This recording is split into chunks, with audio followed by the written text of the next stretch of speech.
Good afternoon and welcome to the first in our Lunch and Learn series on new business models for regional publishing.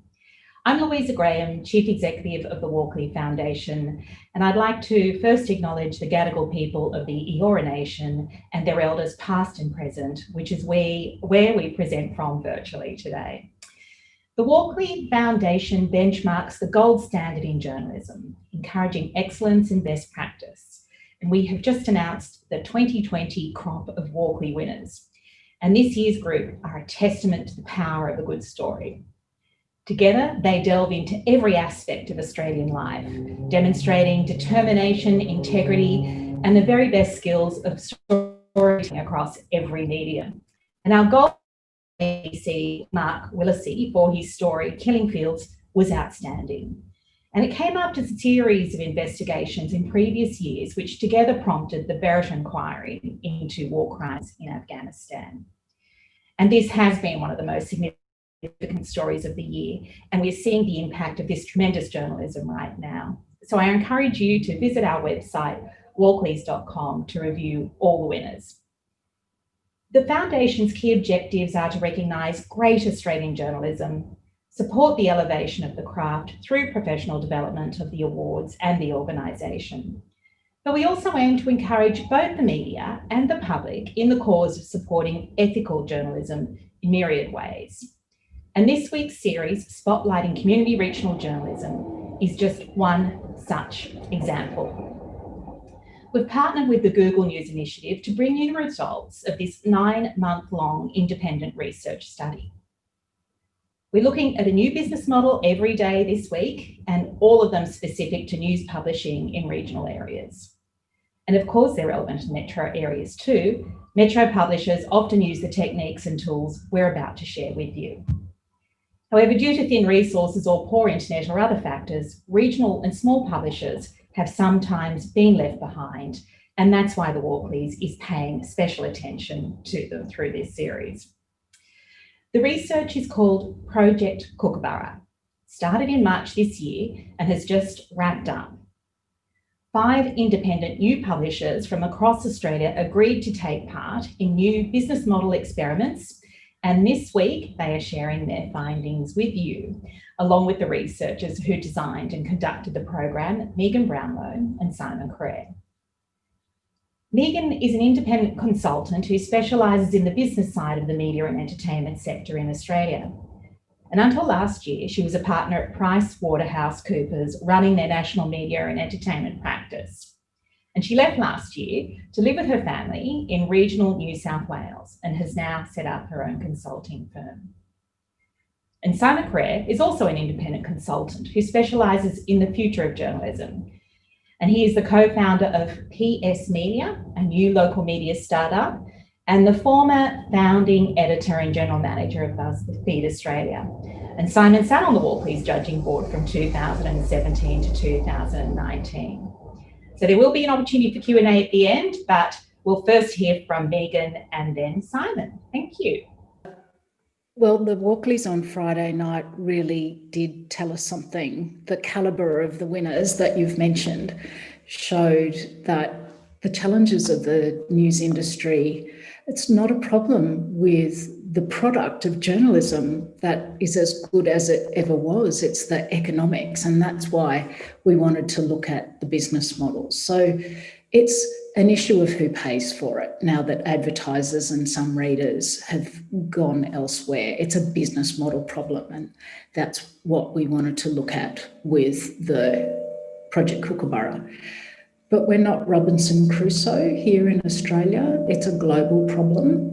So I'll give you a snapshot. In Australia, in the 10 years to 2019, 106 local and regional newspapers have closed. That's 21 local government areas are without local news now. And then coronavirus occurred, so another 100 plus papers were closed or suspended. But same in the UK, in the same period, in the 10 years up to 2019, sales of local papers halved. And this is the other interesting bit of that equation. The ad revenue dropped faster than the consumers' left, so the ad revenue dropped by 69%. And then in the US, in the 15 years to 2019, 1 in 5 local papers closed, and the number of journalists working on local newspapers halved. And that's the situation in numbers. But what I think is really fascinating is when there's research done on what the impact on those communities is. And the University of North Carolina spoke to residents of towns where their paper had exited and just asked them what the impact had been on them. And it made for pretty sad reading, actually. So a couple of key things stood out for me. One was one of the readers said, well, our community doesn't know itself now because that coverage of local council decisions, school boards, local sport, that just wasn't available because the Nationals weren't interested in covering it. And the other thing that emerged from that research, one of the small town residents said, well, the only time anything about our town is mentioned is if it's a hot button issue that makes the TV news. But because of their requirements, it's always negative things like fires or murders. Now, that's not great for towns that have a proud story to tell or their economy is predicated on tourism, for example. So there is a pretty big impact. But the thing that it being global prompted us to think about is, well, we don't need necessarily to start from scratch. We can look around the world and find out what might be working overseas and then run some real world experiments here to see if it works, that some of these ideas work with our local publishers. And that's exactly what we did. And Simon will be talking about what we did with the great Sunraysia Daily shortly.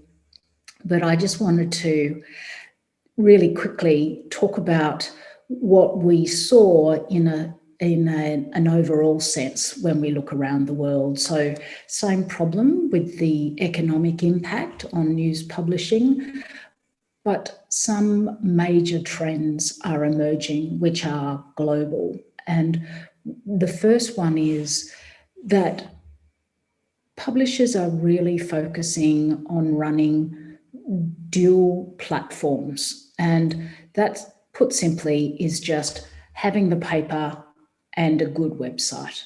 And they are building up and monetizing those websites, but not leaving behind their printed products. So running them simultaneously. Not an easy thing to do, as Jamie and Susie will tell you, but really quite worthwhile if you understand the strengths of each of them. So the whole is greater than the sum of the parts. And what we're seeing internationally is that over time, the proportions of revenues that are coming from digital grows. And in some publishers, the digital revenues are already overtaking the revenues from their printed paper. Now, most Australian regional publications are a way away from that, but they're in the process of building and getting ready, and that's what we're about to see. So that's the first big trend, running the two platforms simultaneously. And then the second big trend, and this is really important when we think about business models, is that more money is being made from readers than from advertising. And that's not just through reader subscriptions, that's a number of different ways. So we'll talk about that later too. But now I'm going to hand over to Simon, my Kookaburra colleague, who will bring the Sunraysia Daily's experiment to life. Simon? Thanks very much, Megan. Hello. So I'm Simon. I work with Megan on this project, and it was a real thrill to work with the regional publishers that we work with. So I'm going to spend the next 15, 20 minutes talking you through the case study that we worked on with the Sunraysia Daily. So I've got a deck that I'm going to share, which hopefully you guys are all going to be able to see okay. Okay, it looks like that's okay. So Project Kookaburra worked with 5 different regional publishers, and the first one, the one we're talking about today, is the Sunraysia Daily. They're a paper that are in the far northwest part of Victoria, on the Murray River, in the Sunraysia irrigation region, and a really an amazing paper with a long history. And it was that history this year that we were really lucky enough to celebrate with them. Check this is working okay.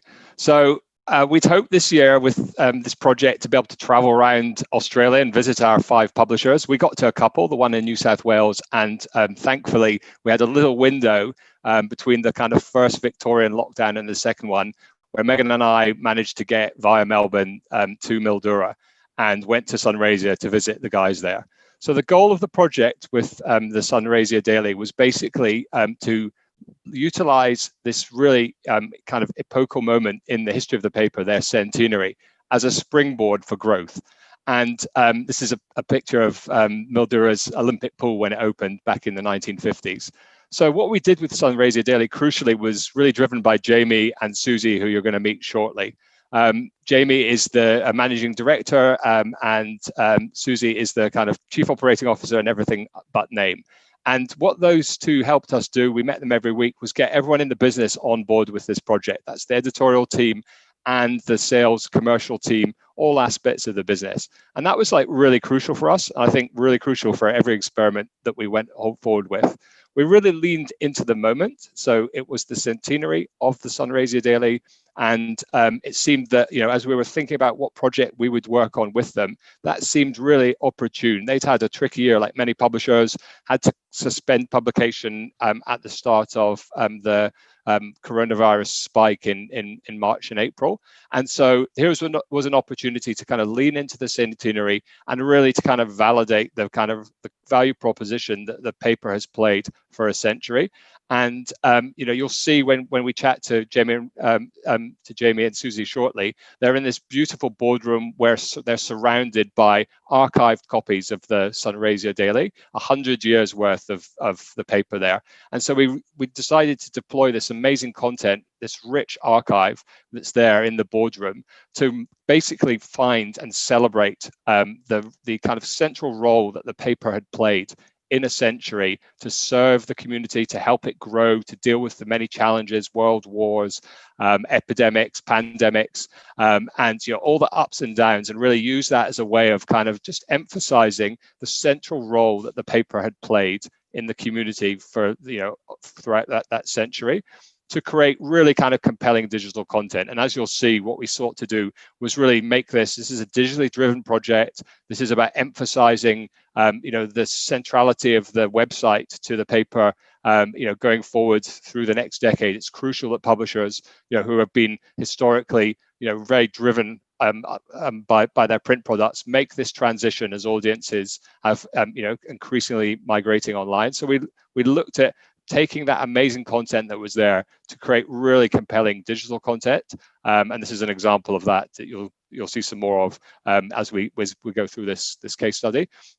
And really, as with all of our publishers, what we sought to do at the very beginning was to understand the kind of current state of their business, and then make a plan, and then over the period of the engagement with them, action it. And we'll talk about the kind of methodology that we used to do that with Sunraysia Daily. This is a quote from Jason, who's the editor of the paper. And, this is obviously, a common thing for all publishers this year. It's been a really challenging year for news publishers. And so, it felt, that because of the fact that it was also the centenary of the paper, it was a really good moment to kind of reflect and to kind of lean into the characteristics that the paper has personified in its community. And, that sense of kind of strength, of toughness, of innovation, to really emphasize those things, to kind of re-emphasize the kind of the importance that the paper has always played in reflecting and serving the community there in Mildura and around it. So with each of our publishers, we utilized a SMART framework in order to design a kind of test and learn strategy. And the idea of this is everything's very specific, that we seek to measure what we do, and we'll talk about how we deploy data to do that, that it's achievable and realistic in the timeline that's available to us with the resources in the paper, and that it is timely, it's finite as well.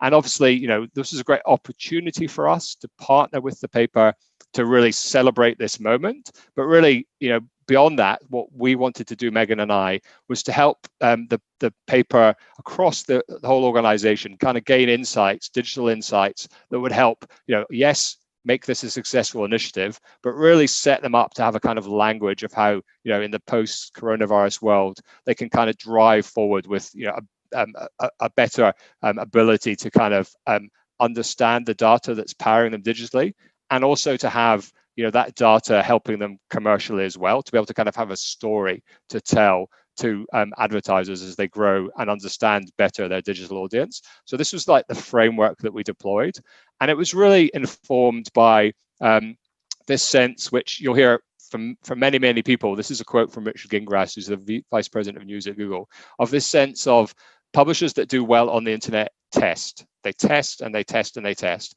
And, really the online world gives you this great opportunity to do that. When I was at BuzzFeed, we were constantly running kind of content experiments that gave us a deeper understanding of our audience and helped us build capability. And that's the sense of doing this. And so this experiment, I think, has proven really useful for the Sunraysia Daily in that they've developed some insights and expertise that they didn't have hitherto, and gives them an opportunity to continue to kind of take this kind of framework going forward.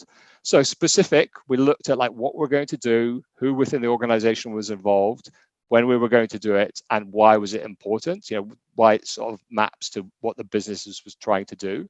And the specific thing, of course, as I've described, was to celebrate the centenary of this great newspaper, and really to go beyond what they'd done hitherto with digital content, where they'd done a good job of getting up kind of daily news, but really to create a section, a big, strong section that would, run in the build up to this big day in October this year, for, months ahead of that, to basically raise awareness of this, but just to create an area where readers could really see the kind of muscle of the organization.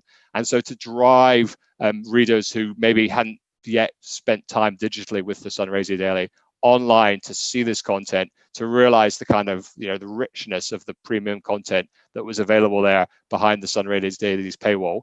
And then, so that was like the core goal. And then the secondary goal was to commercialize this. We're building a really rich a product with lots and lots of excellent content, segmented into all sorts of really interesting kind of areas. And so to look at how we can build a go-to-market strategy for the commercial team that would allow them to take this big range of content and to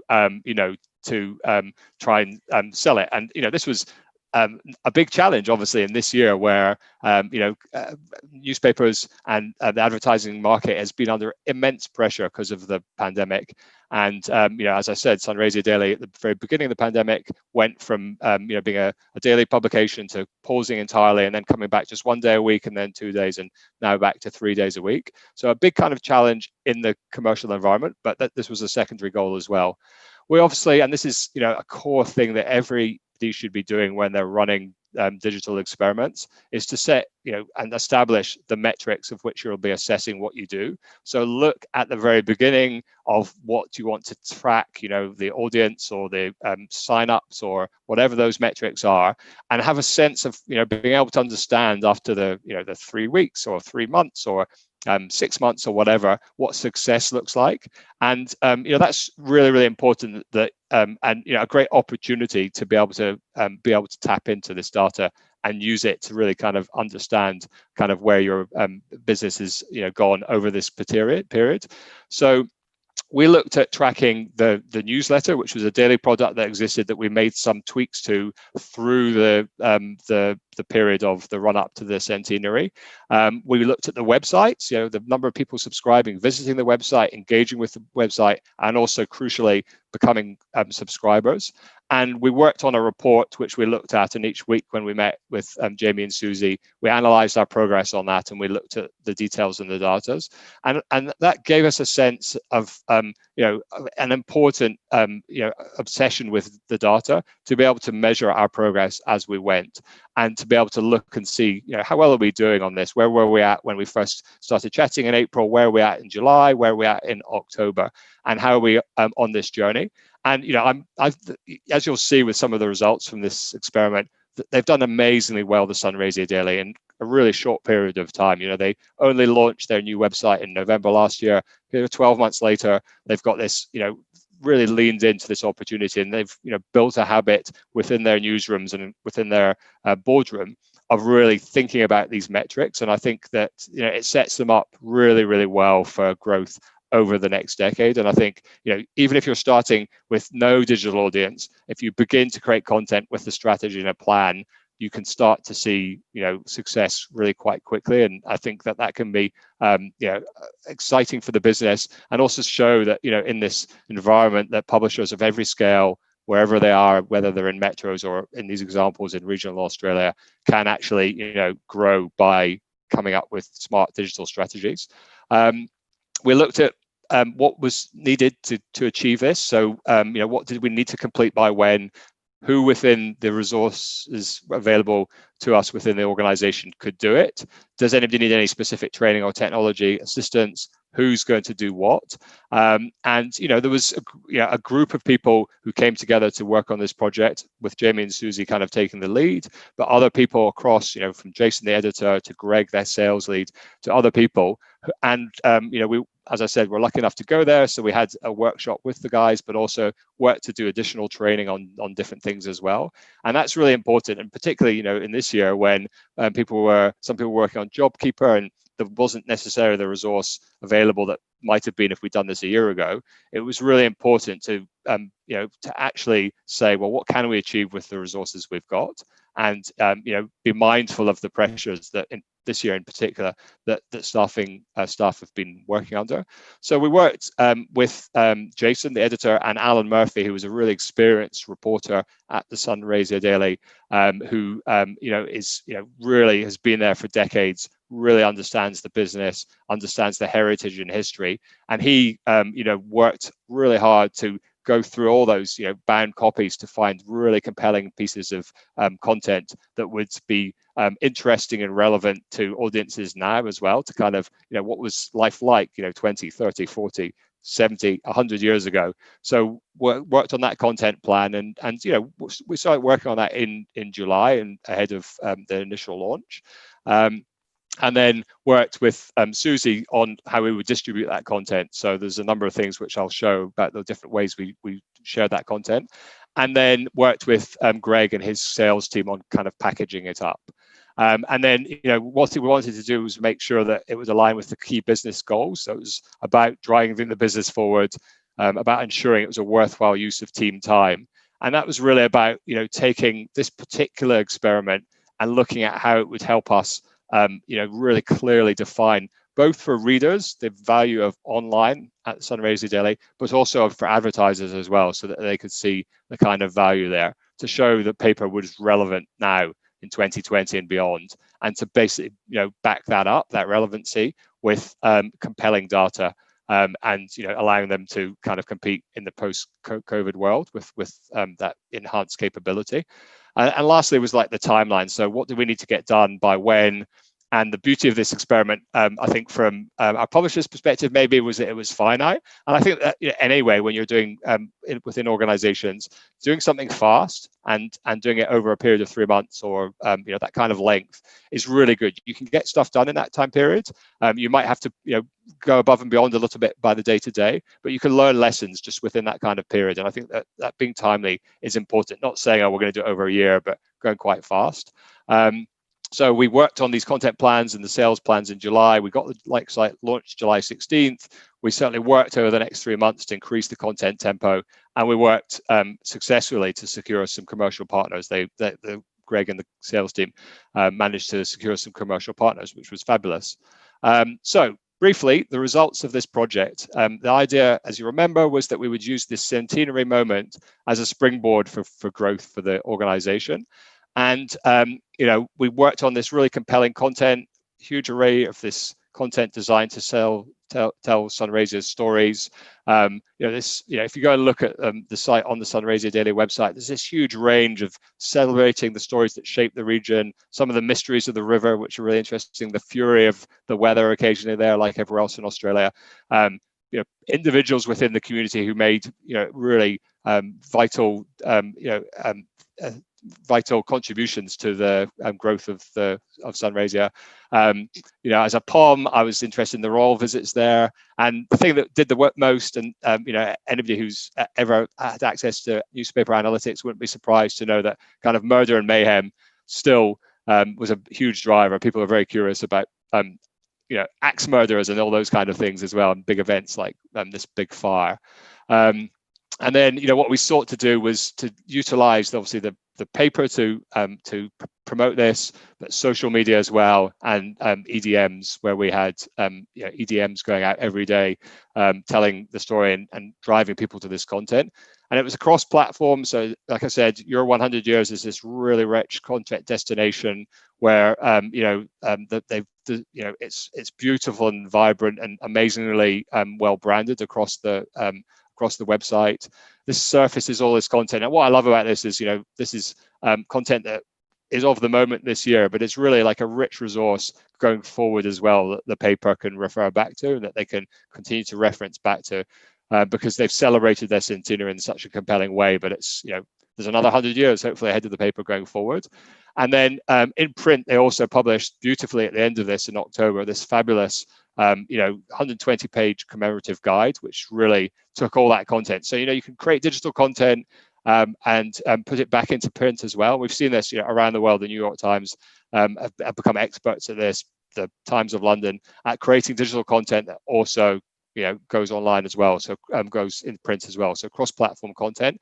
The sales team developed this really strong range of packages, which really emphasize the amazing value of newsletter promotions or leaderboard advertising on the website as well, ownership of this section. So they really did a tremendous job of looking at the opportunities commercially for businesses to advertise online and in print around this content, and also leaned into this as an opportunity to really increase their subscriber base by offering a discounted subscription online as well. So this promotion ran for those 3 months as well, which was a discounted promotion for people to sign up and become subscriber to Sunraysia Daily online. So some metrics.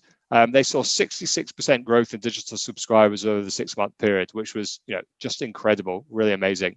They saw 38% growth in newsletter subscribers. So the newsletter was important because we wanted to increase the number of people getting that to kind of grow the kind of funnel that we could convert into paid subscribers as well. So this too was a really amazing achievement in a short period of time. Page views were up 29% over the period to Sunraysia Daily.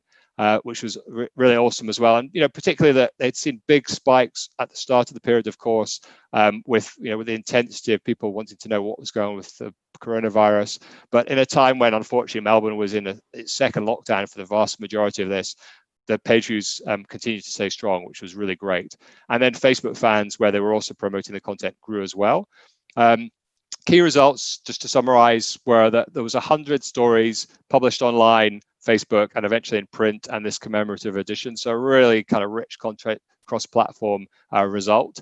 And this is tremendous, $100,000 in advertising and sponsorship, which around this centenary product, which really offset some of the losses that were incurred earlier in the year to COVID. So that was a really tremendous result as well.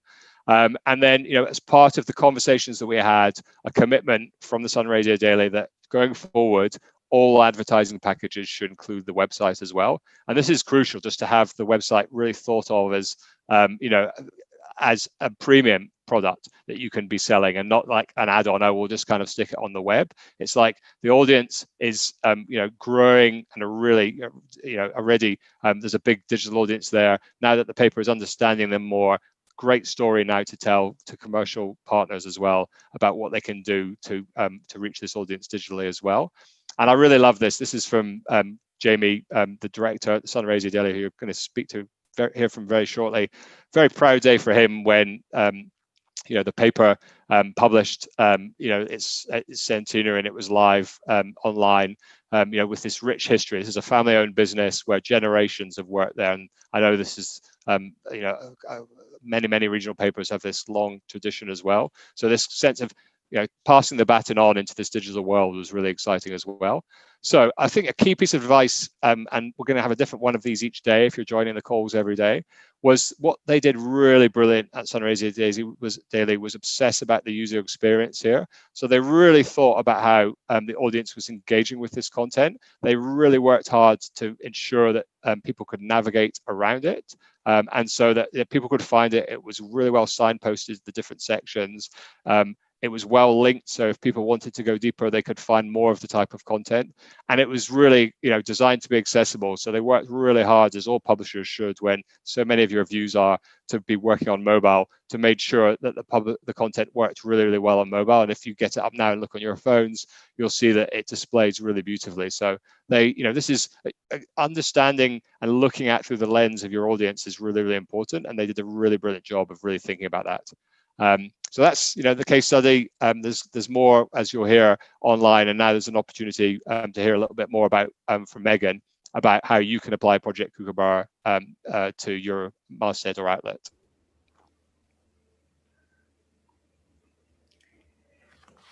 So I know you're keen. Here I am. For the publishers in the audience, I know you're keen to think about ways you can apply these learnings to your own business. Hopefully you are, and maybe you'll be even more inspired after you hear from our publishers. Louise is going to grill them shortly, but just wanted to let you know there's a starter pack on the Walkley site. Louisa will talk a bit more about that at the end of the webinar. It's called Kookaburra Essentials. So you'll find that, and that will be a really helpful sort of learning tool, hopefully. But the other thing I wanted to let you know, because I've been asked this a number of times, how did we choose our Kookaburra publishers? And we actually had quite strict criteria. We had several criteria, but I'll mention two of the really important ones. We wanted to get a diversity. So we got a geographic diversity, but also size, business models. Some of our publishers are paid and advertising supported, like subscription and advertising supported, some just free, different frequency, and different types of leadership too. Some of our publishers that you'll meet this week are very proudly female-led regional news publishers. But the second major criteria is really critical if you are thinking of applying any of these learnings to your own business, and that is mindset. So one of our criteria for selecting the publishers was the right mindset, that there was no ostrich behaviour, no heads in the sand pretending that this isn't happening, that the world's not changing. They recognised that change was needed and they embraced it, and they were willing to take a leap of faith with us. And so they were the ways we selected our publishers. So I'll just finish on that and reintroduce Louisa, who's going to introduce our publishers. Over to you. Hi, Megan, and welcome everyone again. And what's some fantastic growth results through this project. So we have Jamie Lannon, who's the director of Sunraysia Daily, and Susie Adams, who's our commercial assistant. So if we can get Jamie and Susan online, there they are. I will start by just asking, drilling down a bit further with Jamie and Susie on a few questions, and then we'll go to the questions that we've received throughout this session today. So, and do keep those questions coming, and we will try and get to them all. So first of all, to Jamie, I'm going to ask you, you're part of 5 generations of Lanyons, and that obviously goes back the 100 years, if not longer, who have operated the Sunraysia Daily in Victoria. So as you planned the Centenary celebrations, what were your most important goals?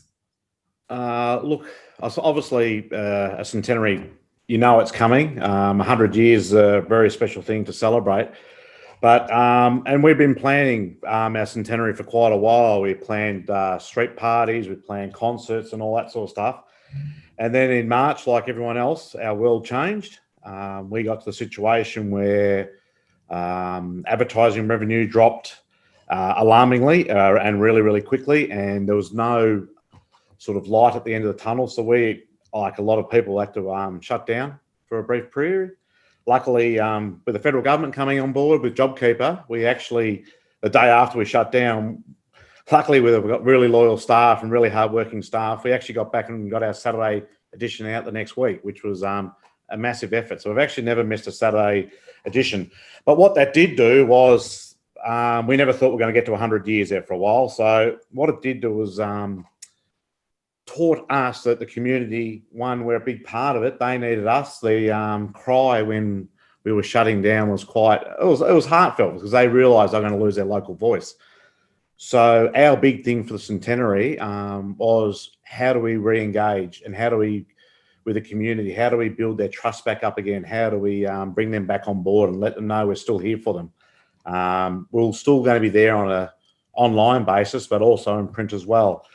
So that was our big thing, was to do that. And we made the centenary not about the paper. We made it about the community. So all the 100 stories that we selected weren't about anything to do with my family or the paper or stuff like that. It was about the community and what stories the paper has helped tell over those 100 years. So and that was our main goal, re-engage with the community and tell a community story. That's fantastic. And we did have a quick question, which I'll just quickly segue to, was, are those stories available for purchase? They are, yes, they are. If they contact us through our email, all our stories can be sourced and available. Wonderful, fantastic. So Susie, over to you. At the Daily, you obviously play an important role, pulling together different parts of the business to make sure the reader and the advertiser experience is a good one. What advice would you give to other publishers trying to juggle their print and digital products? Simply don't juggle it. Pull them together. They've got to be bundled, both in editorial and advertising. Print and digital must go together. They fit really well together.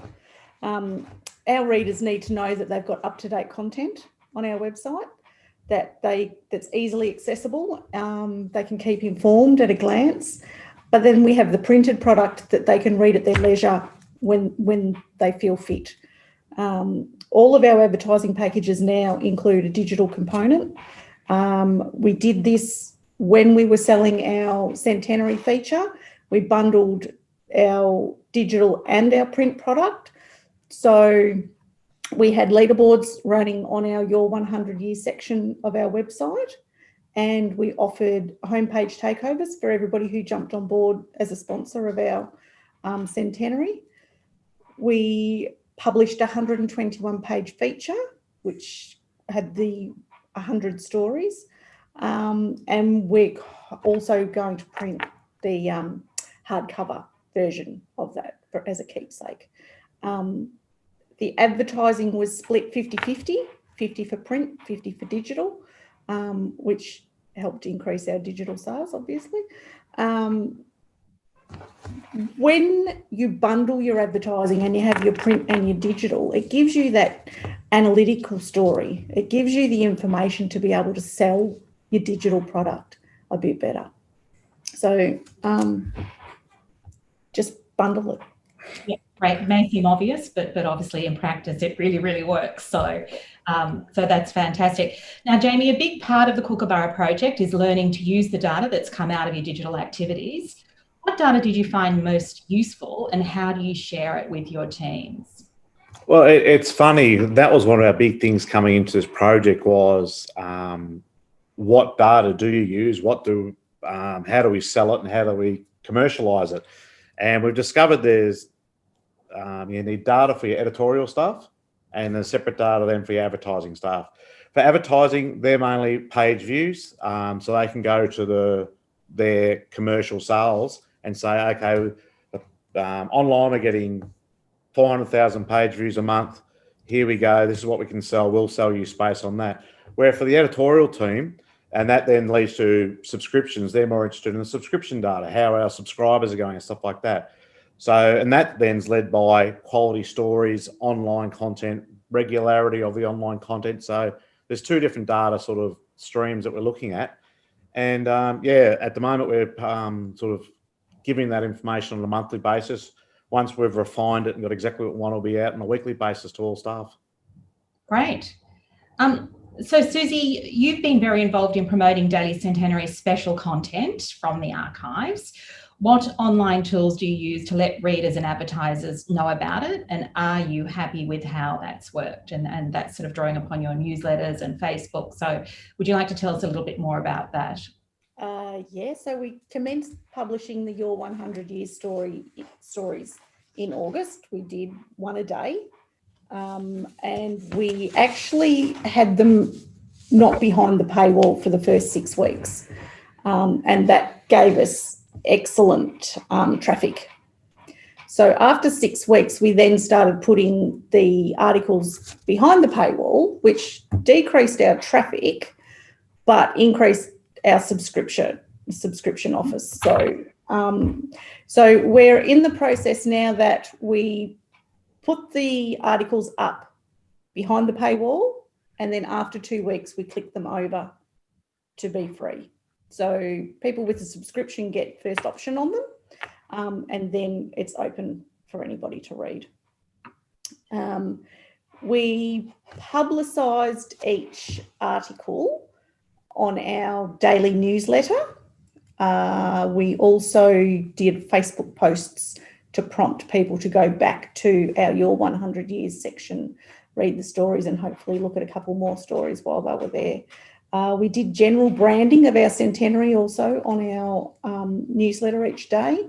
We did general branding with leaderboard type ads on our signatures on our staff emails. We did countdown calendars. So we had a countdown calendar clicking over on our website each day, and the newsletter also had a countdown calendar just to prompt people to remember that, you know, the date was coming up and to look out for it. We had a Centenary logo designed, which we then used on our masthead, on all the articles that we've published in our Your 100 Years section. We put them on shirts for staff. Facebook traffic is very important, and we can actually post to Facebook through our website. So once you load a story up, it can be posted to Facebook, which we get lots of traffic through. The print edition, we publicised that. We did cross publications up, promotions of that. So the print edition was promoting the digital online stuff and vice versa, so that we were constantly promoting it in both sections. And when we actually distributed our 120-page feature, we did some really big posters promoting it to put up in the newsagents to just prompt people and let them know that it was available. It sounds like a hugely comprehensive marketing campaign that you undertook. So did you find that there was a lot of sort of sharing? Were people sharing the newsletters? Was there a lot of word for mouth? And did you find that sort of organic spread throughout the community? Facebook's really good for that. Not so. I don't think our newsletter doesn't necessarily get shared much, but definitely Facebook. And we've just had one question come through. Can you buy the Centenary shirts? We've got a keen listener. Or we can organise something. Okay, great. Just got a couple more questions for you, Rich, before we move on to some of those other questions we've had. But to continue that success, Jamie, that you've had with the website and that extraordinary growth of 66% in paying online subscriptions over that 6-month period, how do you plan to keep up that momentum? Yeah, it's what we've found, and what Simon said earlier, you've got to keep testing. You test the market, test your readers, test what they want. We've learned that you've got to keep the stories fresh and relevant. You just don't post all your stories at one time during the day. A lot of our loyal readers come back 2 or 3 times a day just to see if anything new's popped up. So you've got to keep stories flowing through your news site all the day. We review our newsletter. That was one thing we sort of hadn't done a lot of work on. Now we are. Where stories go, how order they go. Generally, the top story is picked on most, but do they go down to the second one? Do they link to our digital things? We just got to keep using that. Social media, we've got to promote across all platforms. There is a danger with social media that it doesn't get back to your website. So we're trying to make sure that all their links back to our website so we keep the traffic going. And yeah, it's just all our media platforms have just got to work together. And that's our main thing, growth. But the thing is just keeping things fresh and relevant for our readers. They're our most important people. Okay, great. Marcus from the Walkley Foundation, who's our trusty technical manager behind the scenes there, can you bring Simon and Megan back on live and keep Susie and Jamie there, and we'll ask questions. Great. Hi, so let's move to some of the questions we've received in chat from you. Thank you very much. So this first one is from Corinne Podgers, Megan, and it's a question for you. Is the increase in reader revenue as opposed to advertising a product of news outlets focusing more attention on that reader revenue and advertising than other forms of revenue, because there's more income to be made via reader revenue than other forms of advertising, than other forms of revenue, including advertising? I think that's a really clever question, because it's not really the former, it's the latter. And so many news publishers were so in their groove of focusing on print advertising that they hadn't fully explored. I'm not talking about the Sunraysia Daily, because as you've heard from Jamie and Susie, they're super focused on readers, which is exactly the core bit of advice from Simon with Kookaburra. Just have that laser focus on your readers. But what we have seen internationally with successful models coming through is that reader revenue is actually a bit undercooked, that publishers are experimenting with new ways to provide services to readers. It's not just providing news content, it can be providing tickets to events that bring communities together. It can be, and this is something that Sunraysia Daily is looking at too, it can even be looking at how do we monetize obituary services so communities get to have their loved ones' memories treated with the same respect and elevation in the local news publication as perhaps dignitaries and mayors get. And these are things that are happening overseas, where the revenue is essentially coming from readers in a way that is logical and natural for a news publisher, because they have the relationship with the community, they're trusted, they have the journalist skills, but is actually beyond just a basic sort of subscription revenue. So it's more the latter than the former, Corinne. Thanks, Megan. Simon, this one's for you from Neil Varco. What did that first assessment look like when you started this project, and how did you do a health check on these publications? The first assessments, the first conversations we had was really, if we go back to when we first started talking, it was a bit of a moment of crisis generally within, we were in the very first beginnings of the lockdown, and we didn't know what was happening in the Sunraysia Daily, certainly didn't know what was happening with the future viability of the business. This was a real moment. So we were definitely very empathetic to understand that, but then we wanted to dive in and to look at the data points that we could get. So like what did news circulation prior to the pandemic look like? How was the paper distributed? What data did they have on their readers? And how could we utilize digital to understand better? And I think that's the real thing that for all publishers everywhere, you're mostly going to get much more insight into your audience via the digital, via analytics dashboards or the data that Facebook provide or whatever. So what we did was spend a bit of time trying to get those different data sources together.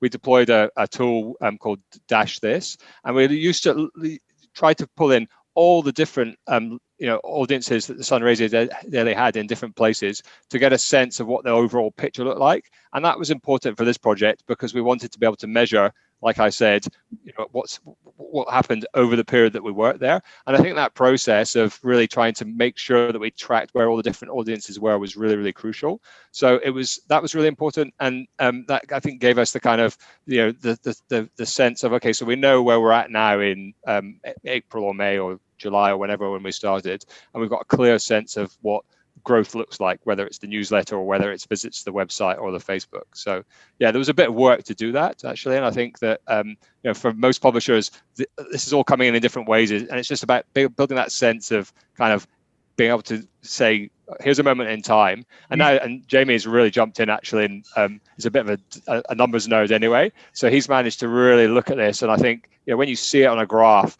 growth over a year, it's really exciting. It's encouraging to see that in this most trying of years that there's been such growth here. So I think it really does set the organization up, the paper up for a future as well, and also helps internally people to understand, okay, this is why digital matters. It's like there's a real audience here, there's a substantive audience here, we've grown it, and that helps internally with the kind of the comms of getting people on board.